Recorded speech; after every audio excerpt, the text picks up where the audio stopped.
Donc ça dit biso ba benga biso mikala mais bango ba créer mikala na bango. Ba créer mikala na bango batu bango ba nimba ko mikala na bango parce que ba moni monsieur le roi, yam c'est monsieur le roi, c'est-à-dire monsieur le roi mon Dieu ba na ba vie ba na ngo, ils a pas conforme mais quand même bien, mais ba ndima ba za mikala belle vie, ba za ba garder quoi belle vie. Bango on temba pe na vie na biso na. Vie na biso na be, il fallait acheter ba tembola na ida. Bango ba za ko ba na ba pied petit ba touche. Pas petit na e. Même si tu as petit à Belinda, tu vas petit à Venabissoa. Masanga décor. Alors, il y a une émission, il y a la famille, il y a la produit, il y a belle vie. Il y a belle vie.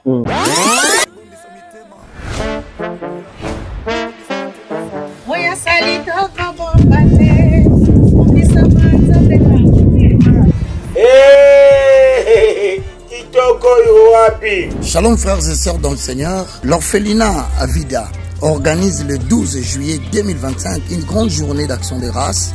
Nous vous invitons tous à venir assister. Le 12 juillet 2025. Nous avons invité Ndeko Nyonso et surtout pour nous donner à partenaire Oyo et Salami que les jours où on se retrouver à Kinshasa. N'hésitez pas, Yaka. On va passer un temps de louange et temps d'adoration. Batia mutema malamu. Dino batu bosimba kambongu. Bo baby sambongu te. Oya kutika ngo ipa ya bana babola. L'Éternel te bénira ces jours-là. Alors, il n'y a pas de droit d'entrée. Le droit d'entrée, c'est amener nous seulement ton cœur bien disposé et demander à Dieu de te rencontrer ces jours-là. Retenez que la Bible dit la religion pure et sans tâche consiste à assister le malade, à visiter les captifs, les prisonniers et à soutenir les orphelins. Le 12 juillet 2025. On va danser, on va élever le nom de notre Dieu. Que Dieu vous bénisse, les donneurs, les partenaires. N'oubliez pas, n'oubliez pas. Alors tu viens seulement, on va célébrer, on va danser, on va élever le nom de notre Dieu. On se retrouve avec l'orphelinat Vida ce 12 juillet 2025. Et indagate, mais itelakande, iteli, bouya. Nous sommes situés au 49 de l'avenue Kinzola, dans le quartier Régie des Eaux, dans la commune de Kinsanso. Notre référence, 3e Dodane, arrêt Loboko, à proximité de la maison communale. Vous pouvez nous contacter au plus 1 647 533 43 10, au plus 243 89 57 13 354. Voilà. Yabiso Yangoyo. Et Bandi. Ayez. Très bientôt.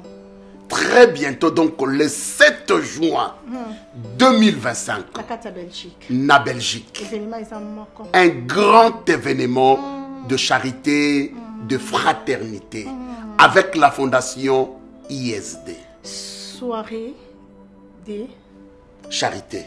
De charité. Soirée de fraternité. De fraternité. À l'occasion, il y a construction Mounene Oyo. La fondation ISD ezali ko construire Nabibwa pour Naba orphelin. Yango Bazako organisé ce 7 juin 2025 na Belgique. La fondation ISD, Mama Charlie et tout le moment de Belgique. Basangani pour passer la soirée événementielle. Et voilà, un événement remarquable, extraordinaire, monumental, qui va se passer dans la Belgique. Le 7 juin, à 18h, mise en place terminée. J'ai fait l'appel à tout le monde. Bateau nous sommes de bons cœurs. Bateau nous sommes un cœur en or. Parce que ce n'est pas donné à n'importe qui. Voilà. C'est un don que Dieu donne. Voilà. Voilà. Tobengi biso nyonso. Ba oyo nyonso. Ba mama, bilenge, bana nyonso. Tu as participer. Babi ba place est limitée. Tu as participer à dîner de fraternité. Voilà. Babi tu participer à dîner de charité. De charité. Bato nyonso baza la charité. Bato nyonso nzamba pesa motema yakokaba. Un cœur en or. Un cœur en or. Tobengi biso nyonso. Ngai na kozala parce que le 7 juin, dans la Belgique, je n'ai jamais manqué à cet événement. Voilà. Venez nombreux. Bino bato nyonso bana mite mamalamu. Bino bato nyonso boninga kako sunga. Babi to sunga ba orphelin, to sunga ba veuve. Pourquoi pas les enfants de la rue? To bingi biso nyonso. To ya tellement ébélé. Moi je serai là. Fondation ISD toutes les mamans, basangani, babi baza on a déjà prête bo yamba biso. Appelez déjà na numéro o yezanase bo sala ba réservation na bino. Boya et belé to benga mi poto sunga to sungana. Ba place est limitée. Voilà. Très limité. Vous avez déjà réservé déjà ma place na bino. Vous avez un numéro où ils juste là. Au bas de vos écrans. Ma surprise, ils ont tellement ébélé. Ma concours, ils allaient. Bilo kako gagné, ils ont tellement ébélé. Sans oublier des cadeaux. Voilà. Isali. Boya tellement ébélé. Kolia, Komela, Isali. Pourquoi pas tous ces pélés et le mot? Dîner à volonté. Parce qu'ils ont dîner de charité et de fraternité. Merci. Vous êtes sur Top Media TV. Voilà, mesdames et messieurs, Bandego Walandia Top Media Télévision, Bandego Walandia Top Max officiel Mbote Bisika Ezome Bino, Shalom, Shalom, Shalom na bandaf na bino, Shalom Bisika Nyosodo Ezome Bino, nakanisi décor Oyo Bomonyango encore une fois, décor Ezo rappelé biso tellement mambo belé, décor Oyo place Oyo ma miso de tanga biso kaka on a décor parce que Zali Bisika Boni pe on travaille avec Moko Nabiso Oyo Akenda, que son âme repose en paix. Jimmy Bokelo, notre ami, en tout cas Nzambe Azwada Moli Monaye, na kanisi et Pema na Kimia, Pemene à papa. Tozongi Awa, nous sommes avec mon frère Yams Yambe, une façon il y a continuer émission auto ça qui lobby to si les saki en côté les lotozo continue en na makambo sika. Alors serrez vos ceintures parce que Oyo eza libakuté, eza c'est juste une façon de laver et de faire comprendre les gens l'utilité et l'importance ya mosala obiso tozo kosala na mosala o ba papa na ba maman na biso ya ba comédien bazo kosala na mboka ya Kinshasa. 12e épisode ya film na bino na kombo ya meurtrière et uto kota lelo na Bellevue télévision de nolo babo il y a kosa déjà ba oui à 10 minutes depuis film yana et continue na Bellevue télévision kende tala kende oyo ka goût kende o participer kende o liker o partager film wana ekozala un moyen une manière pour toi d'aider et de soutenir madame Bellevue Kondi. Le 6 juin oyo madame Bellevue sera bel et bien na Belgique wana na occasion ya dîner ya fraternité oyo ezalaka organisé par l'Asbel USD oyo et Kamami na mama Charlie Bozio. Bellevue Kondi ezalaka marraine ya Asbel wana. Alors ezali moment ya rendez-vous pour la kosunga ba bitike. Bellevue va se déplacer de Kinshasa à Belgique pour akeno louke là-bas orphelin ensemble avec vous. Aux famille Libota, aux famille Libota T, qui ont contribué ça la réservation na yo. Je mettrai l'extrait. Il y a vidéo na ozali na ba coordonnées nyonso awa. Soko linga Bellevue, ça la réservation na yo. Kota en contact avec l'équipe et kozala quelque chose de bien. Elle s'appelle Maman Bijou Ketani. Moi au nyonso. Eza moi na yo maman. Joyeux anniversaire. Encore une fois que du bonheur, que le bon Dieu vous protège. Nous avons personne nyonso. Aux en besoin. Big dédicace na ba femme sage, ba femme battante. Je vois madame Noémie Caps, la future femme de son homme, moi la maman Rit, c'est-à-dire grande sœur Yedi. En tout cas, que le bon Dieu vous bénisse. Un grand merci aussi à toi, maman Esther Moudi. Moudi, il y a ma maman Esther. Un grand merci à maman Shekina Tokime. En tout cas, Nzamba Zalanabino. Aurélie Mafouka, mon amour de sœur Katez. Maman Aurélie Mafouka. Un grand merci. À maman Diasonama, un grand merci aussi Nabino Bayenyo Sobo Kozali Bako pour l'émission Otozu extra film Nabiso et puis on se retrouve tout justement après la côté Nabino Yamsi Yambe. Suivons. On vient pas à l'hôpital, déjà tu dois comprendre que tu as des problèmes. Alors faut pas montrer au monde que tout va bien. Entre nous, tu dis que tu as des problèmes au beau takaté et tout. Voilà. Oh patele kuna bangai nani kuna. Voilà. Le travail, c'est le travail. Nabimaranake Moussala, Nake Lukambongo. Pour yo, osala bien. Osala na baïta ou osali. Merci, ici. Sauf que le problème, c'est de trouver une solution pour aller prendre les choses. Dans ce qui est de recours. Une solution parce qu'on s'en finit là. D'habitude, ceux qui osent y aller, ça va trop. Au moni café, on a tout qui n'a rien. On a comme Makarokora. Au début, c'est Pemani. Moi, nakoma karokora omonize boyo ya kamura kuye kabu nakoma karokora nyoka lukete dori ngana rokora biri breke omoni nenge nakoma katiko ya moni atakatu kumira kabe na hizo ndio kosa na basi mobala zati faut. Mais il y a monté à ma vie. Ah.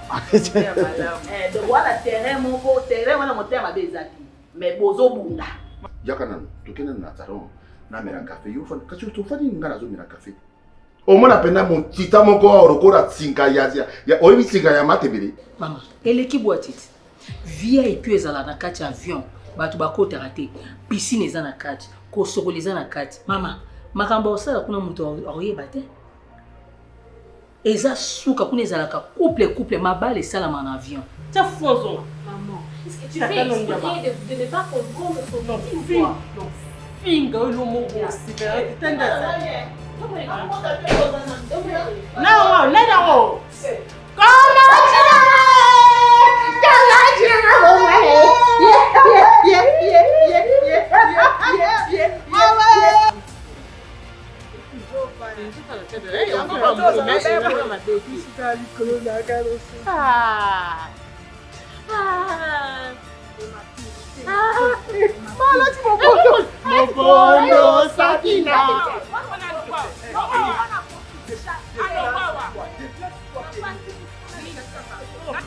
Mais déjà que Marina Anna qui vous sent ma casse, le quoi yopoko yananga. Alors que tu es consciente, il y a comportement. Une réalisation signée Studio Android. Voilà, nous sommes de retour, mesdames et messieurs. Nakanisi Boutu Kolanda Extra Filmewana. Un grand merci à maman Émilie Setimaïnga. Un grand merci à maman Nathalie Nana Moussibou. Un grand merci à maman Marie Tabora. Un grand merci à maman Diasonama. Un grand merci. Nabino Baïnion Sobolinga Gamosalo Tadingala Pa Asalaka Frida Manzanza. C'est-à-dire que Gou Nzambe Azala Nabino Yamsi Yambe Mbote. Mbote Tadingala Pa Mbote Nabane Wotwazili Bawa Rolanda Biso. Je suis Yamsi Yambe. En tout cas, merci beaucoup na ma mère, ma père, ma soeur, tout le monde. Je vous invite tous d'aller sur Top Max officiel, Top Média Télévision. Abonnez-vous là-bas. Je crois que ça sera quelque chose de bon. Merci Naba Mama tout à Brazzaville. Merci beaucoup na Yas Sylvine Jolie Nango Nango Yalo Sako. Il en a ba kolanga ka on a balanga motura asoka sa nango mbote na yo yaya. Et puis merci beaucoup à maman bébé Djema et pas fait kato et la iso le Sako bololé. On appelle moi tribalisme mais ça na makambo ngo. Tribalisme était iso la biso. Kasiza mbote ndete. Maman bébé Djema et pas fait kato et la iso le Sako. Bololé Nkemi Zobande yo. Merci beaucoup na bande kotuba otabiso. La maman chérie moi si je te salue ma maman et maman Claudine Bokato la maman José maman José Sadissou je te salue.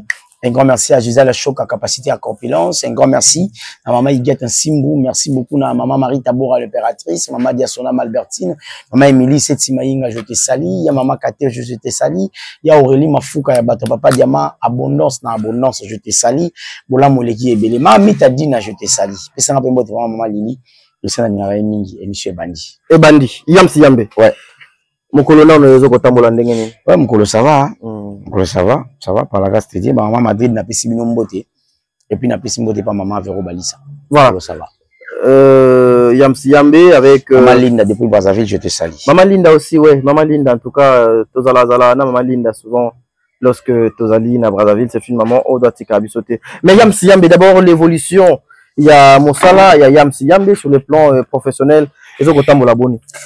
Ouais, ça va, sauf que nous moi pause parce que nous avons un bureau, nous avons un plateau, nous avons déménagé, nous avons aménagé place mon chouchou, le temps pour moi, nous avons aménagé. C'est fait que nous avons travaillé vraiment comme avant. Et voilà, vous savez qu'il y en a bien, Nous avons il y a un monsieur qui s'appelle Yamsi Yambe qui parle de belle vie. Positivement. Donc, je fais la promotion de l'artiste Bellevie et de la maison de production Bella Production. Très bien. Donc, voilà. Voilà, prendre guérison à maman Dinana la Douce. En tout cas, je venais de prendre langue aujourd'hui avec maman Dinana la Douce. Elle est souffrante. Que le bon Dieu vous garde, maman. Nzambe apesayo guérison, Nzambe abombayo, maman Dinana la Douce. Nous sommes ensemble. Donc, c'est la cas juste rendez-vous en Ekokapo. Ça dit, il faut battre quoi. Yamsi Yambe, tout à l'heure, vous parler, vous accompagner les œuvres, il y a Madame Bellevue, ainsi que la maison Bellard Production. Mais dernièrement ici, je voyais Nabaïtandoïke, les gens vous traitaient le col on vous appelait les Mikala, garçon minene boye, mibalimbinga, mabandi, bozali na mosala mosusu te ya kosala, il faut toujours entourer bolandaka mwana mwasi na sima. C'est là aussi des fois et comme la mato inabino ça vous dérange Yams Yambe? Et comme langa mukala Yams kuna matanga papa Richard vite fait ngaza quitté madame Belvia utotika fleur azolongwa poisonga na yoki baolo ba Yams makandinga na ko jouer bien bongo andima akomane mukala Belvia et comme langa wana baolo bango na matoyi nanga et comme ben na matoyi nanga OK bref ngana ça bande roboy avantage eza tout ça la monde bien yango et puis ça va tout pour ça base à la peine ba Yams na bango. Ah OK vu que on le fait bien ça donne l'envie à tout le monde ya ozana Yams na ya ozana tadina ya ozana mondio banaye c'est dire biso to kaka bando ba bossa na biso to ba journaliste to le bela produit mo bo qui est belle vie mais na manière de protéger produit nanga et be baté il faut na protéger ça dit produit nanga ça descend de place il faut na zala na ye na assurer sécurité na ye déjà c'est bon pour moi so la benga mukala na kama siko na monika ndebi so benga biso mukala pamba to benga biso mikala si la fait partie na batuna ye mais étrange na moni na matanga ya mama bolingo na na kinité mama boli ya boli na na kinité na zali banda mais na moni quand même que si la chai pe zoom alati le ba sécurité a comme sécurité na ye donc et ça n'a pas si on mona que si la landela ka maramba belle vie donc ça dit biso ba benga biso mikala mais bango ba créer mikala na bango ba créer mikala na bango ba tu bango ba nimba ko mikala na bango parce que ba moni monsieur le roi Yams monsieur le roi tadi monsieur le roi mondio ba na ba vie ba na ngo ils a pas conforme mais quand même bien mais ba ndima ba za mikala belle vie ba ça va garder quoi belle vie et le ngoli bango flous on a c'était le ngoli bango flous ça maramba bébé ça dit mutango uta matanga awoya matanga azana sécurité ba assurer sécurité na ye ba protéger star na bango c'est-à-dire to pesi bango pour ça makambo wana yaka sila yemoti bebele ba comédie ba comme na posa bazana ba mo bongo yaka yemoti ba te bele ba comme na amikala na bango ba te bele na vina biso uta ka poto ya comédien wana no mona ibira masalanga ingambe na nani oti na masalanga mususu nani kalukemba masalanga misa rankim bango otemba pe na vina biso wana vena biso na be il fallait que batambola na ida bango bazaka sko banani ba pied petit ba touche basimba ba téléphone non mais ce sont ses amis voilà non ce sont pas ses amis baba masanité baba petit na ye même biso to ba petit ya Belinda ni baba petit vena biso on comprend ça petit ya Belinda biso to ba petit ya Belinda bito mikolo to be ya Belinda on comprend mais to ba petit ya Belinda ni baba petit vena bango bref abe vena ngai je refuse pas na on dit bango parce que vena nga plus âgé que moi mais justement il faut to ça analyse on comprend et loko bo petit sabaninga basala no bo envie yango te très bien maneko petit biso botika mikala botika ko za mikala na matanga ya Vejani bozo scorter belle vie on dirait une ministre après na moni na matanga ya mama boli comédien toi zena pour ça aya na moi 2-3 personnes ne liboso on comprend voilà leçon de il a capté donc c'est bon leçon très bien et puis le message est très capté ça dit le comédien on a célèbre pas bime fois ana sécurité assurée à comme mala le ngete faut ana cortège à 2-3 voitures tout mana madame Belvie a obi ma voiture on a yé liboso voiture na biso liboso ya na katikati moso na sima toujours escorter yé ana sécurité na yé. Toi, ma mikala te, toi, va garder corps à Belvie, tu me dis, mais non, on y zoom pas comme garder corps assis là. Voilà. Mais Yambe, la moni ya Thérèse, va comme garder corps à garçon, mais ma garçon, là, garçon, ni sous. Ma c'est là, là, ni, les qui n'ont pas mobile, nan. Tous à la A. Voilà. Tous à la A. Nous avons pas mis, bah, je vois comme on a pas bassi, on a pas Gabi, là, nan, tout, va comme garder corps assis là. Nous avons pas les qui a Belinda, parce qu'il y a Gabi, les qui a assis là. La Thérèse, il y a assis là. Il y a moi na mobali ya tambola na sima na yo wana imagine ya Thérèse tambola na sima garçon bon mon ngo mabiti mais makambo gaso sami na faveur la belle vie et comme mabe na faveur na bango c'est normal et ça la dit à quoi il faut pas des aladons il y a mabe je l'ai dit à chaque fois na ba émission nyonso pour ça bango za ki théâtre za na bato za na monopole ya théâtre za bato musu za belle vie pour na bango belle vie za mona mo aye mikolo yo. Vous comprenez? Belvia y théâtre mikolo ya cause na monopole théâtre na ngo siko. Très bien. Oh muta distrait muta zati bango tu bazali conscient bango tu bakenda banchiki ba yebi ke il faut na la production faut na ça bon ba sali ngote. Voilà. Yambe, est-ce que pensez-vous que aujourd'hui les acteurs sont redevables face à la productrice qui est madame Bellevue et la maison de production Bella? Peut-être oui. Peut-être oui. Les acteurs ou les artistes comédiens en général peuvent être rédevables. Peuvent avoir ce qu'on appelle des remords en fait. Bana ba remords, bana ba culpabilité, bana ba rédevabilité avec Madame Belleville. Malheureusement pour elle, elle considère ses collègues comme ses frères et sœurs. Madame Belleville, tu y a Belinda ou Vanata no calculer fona za na pomna sila. Fona za na pomna Thérèse. Fona za na pomna Gabriel. Fona za na pomna Mimika Beya. Mimika Bongo. Fona za na pomna 1050 a calculer en odi. Parce que soit calculer en go, ba bateau.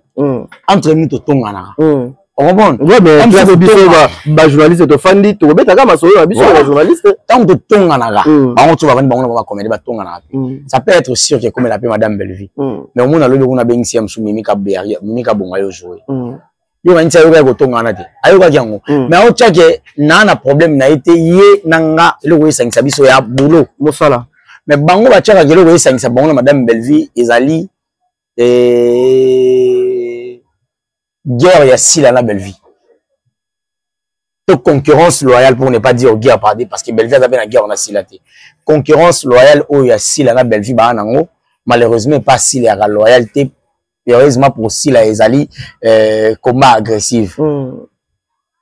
Pas bande comme monsieur ezara combat loyal et pas Belleville ezara combat loyal et pas sila combat loyauté. Loyauté oyo il y a scène Belleville na sila ba nango bande rebelle ba comédie ba profiter nango tcheke ngana ko minda sila ba mo fa kan sa Belleville nemi ba mo fa l'acception que Belleville a faux. Mais Yams au regard Yamakamona Nyonso si vous regardez vous ne voyez pas que quelque part ba carrière il y a bande ko ebele et zokobe ba les na muninga na carrière mon frère likambo ya baka o ba carrière ba je crois Igor Victor a dit seuls les imbéciles qui ne changent pas. OK. Moi je rajoute seuls les imbéciles qui ne changent pas n'a pas aussi la moralité. Ngana yé théâtre ngamoko. Après la commune ngamutu ya X to Y. Oh, bango nga to sa boulot moko très bien. Nga na porte-parole à journaliste était masanga journaliste. Ate. Na ça pas masanga mon journaliste était. Comment bango ba ça la fois ba comme comédien ou ça pas mon ngane comédien. Très bien. Heureusement que et pas Madame Belleville makamwana ezate. On a dit moi le baganga na famille Libota. Oh yo na zalaka kengai na famille Libota.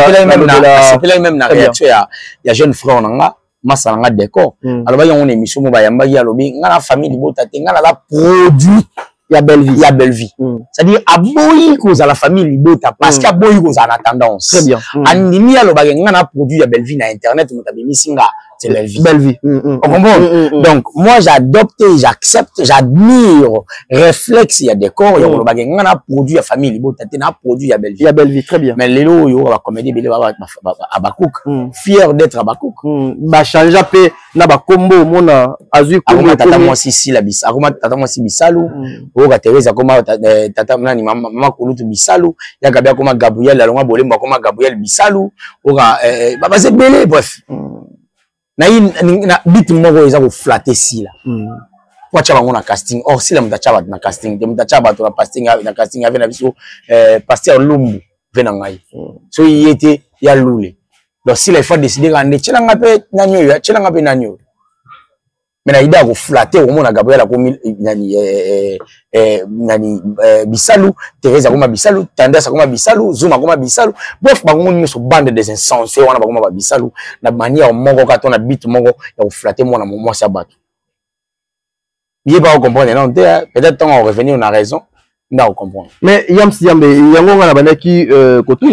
c'est une manière de faire avancer le théâtre ou bien c'est chercher le théâtre. Et Koufa parce que heureusement bateau va visionner va comprendre que photo ça va Belleville sika. Ah oui hein. Ah oui. To ça va dina na douce sika. To ça va maman boli ya sika. To ça va veko edi pe ya sona masika. Très bien. To ça va papa ngalufa ya sika, papa elombe. Bref, tout sa génération a sika parce que théâtre autoroute déjà écouffé. Très bien. Théâtre autoroute n'a qui les malheureux théâtre ba clan. On a pour les mutu clan ça te même mutu yé moko pour clan on a nzala gozanga. Par rapport à nzala gozanga on est parce que yé moko nda souhaitango. Et l'autre on a télé numérique libérale. C'est-à-dire, on a fani na bani bikose qui s'abattent, on a coûté $10. Si je le fais 10 fois, on a coûté $100. Si je le fais 1000 fois, on a coûté $1000. Donc, on est capable, on est obligé de faire qui que ce soit, être comédien. Malheureusement, bango ba tchege, na incapable de coûter $10 ou $20 na compte nanga, mais on est capable de faire moukala qui que ce soit. Très bien. C'est normal. Mais il y a un théâtre mais théâtre mais moi j'apprends aussi à travers la personne qui est à la base de la destruction et théâtre, c'est madame Bellevue. Et mon oiseau Kabolabaka beaucoup plus, c'est madame Bellevue. Boni yo kolobayete ye azali na kati ya babiloko wana te ba moko comédien ne bazo ko sala biloko wana. Place moko Bellevue Kabole théâtre zaki place ni balakisa biso. Place Nil Bellevue asangisi théâtre lakisa biso. Bellevue azui alors le théâtre na likelemba ayina ngona théâtre ezaki lele komi ya muto yo jo zumbona.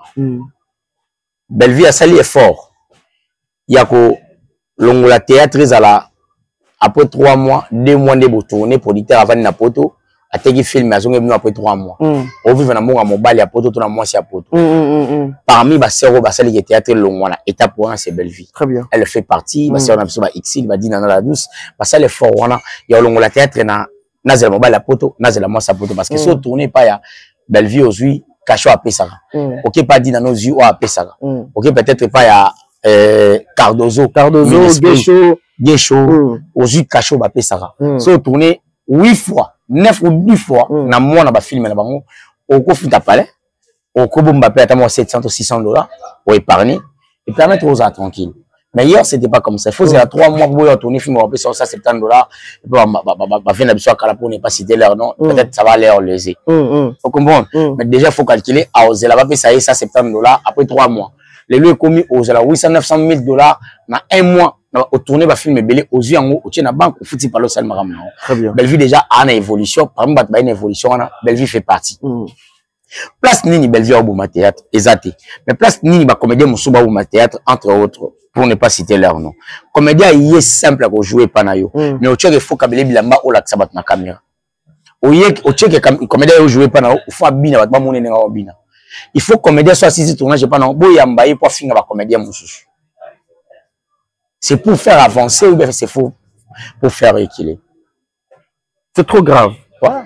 Yam Siyambe, ta série, il y a la question et je continue, mesdames et messieurs. Comme tout le monde a dit, il y a des connexions, il y a des comédiens. Ce secteur, on a la maîtrise vraiment pas mal. Ndeko Yam Siyo pour les cas dans Zelawana, on appelle parmi les artistes et comédiens de mon pays. OP Bozali na talent parmi ba talent o ezo kufa tokolo ba peke Yam Siyambe talent na EP et comment kufa talent kalika na lisango talent kufa na ngote na kota la formation trop j'apprends chaque jour. Très bien. Je connais na zawa na utolo bara na auto réfléchir le mot fou na sala na côté soukou mon là qui ko apprendre na maître cuisinier naza belé à la fois. Très bien. Bref na roki ozara limité wanati naza artiste et comédien de formation acteur de formation dramatique na roki ozara limité wanati déjà j'avais pensé à ce que nous avons un groupe théâtral et puis nous avons ça casting et puis nous faire inviter ma réalisateur ma grand réalisateur on va réaliser je crois qu'il y aura aussi l'apport de madame Bellevue na idée à resunganga puis pour faire avancer théâtre parce qu'aujourd'hui quand to bomba bilongité muto azana lève ni théâtre c'est Bellevue. Donc au ça maramba théâtre te sans le Canada la Bellevue. Très bien. Donc il y a on calculé sur na bani maramba na zongel maramba théâtre Bellevue aussi va faire un tour chez moi na groupe nanga na bano na encadré na besa bango idée tout en ligne pour avancer. Très bien. Yambe parce que diriger c'est prévenir. Pensez-vous que aujourd'hui Bella Production a préparé relève il y a théâtre il y a lobby très bien. Na lolenge nini mona nana ba tolwa net ba Sylvia Eseka Maria Longondo na mona ba comédien on a nyonso lobby dans 50 ans dans 30 ans je suis ici la Roxa dans 50 ans si la Roxa 100 ans dans 50 ans non c'est l'analyse non c'est l'analyse dans 50 ans Bellevue Roxa 48 ans 98 ans. Dans 50 ans, je crois qu'il y a 97 ans, 96 ans, quelque chose comme ça. En méthode, je crois, dans 50 ans, à Rosa, on a plus de 100 ans. Et il y a Gabi, dans 50 ans, Rosa, déjà, on a plus de 100 ans. Mais il y a Gabi, on dit maté, bon, on a évité. Et Thérèse Yapé, dans 50 ans, on a évité. Non, on dit ma pété, on a plus de 100 ans, mais on a évité, non, on dit ma pété, ça va mais aux autres, on dit ma pété, ça veut dire que Baozalati, c'est sous 50 ans dans mon kilo. Je ne sais pas. Mais là c'est Dieu qui décide. Ah, ça dépend pas de moi, et mais ce qui est sûr, quand on va sur, on va venir à Bissou Baokende, parce que je crois pas qu'il y a 50 ans. Donc 50 ans, on va venir à Bissou Serge Baozala, on va venir à Bissou JR. Je sais pas, après 50 ans, ils ne seront plus là. On a 2025, je crois pas qu'il y a 2150.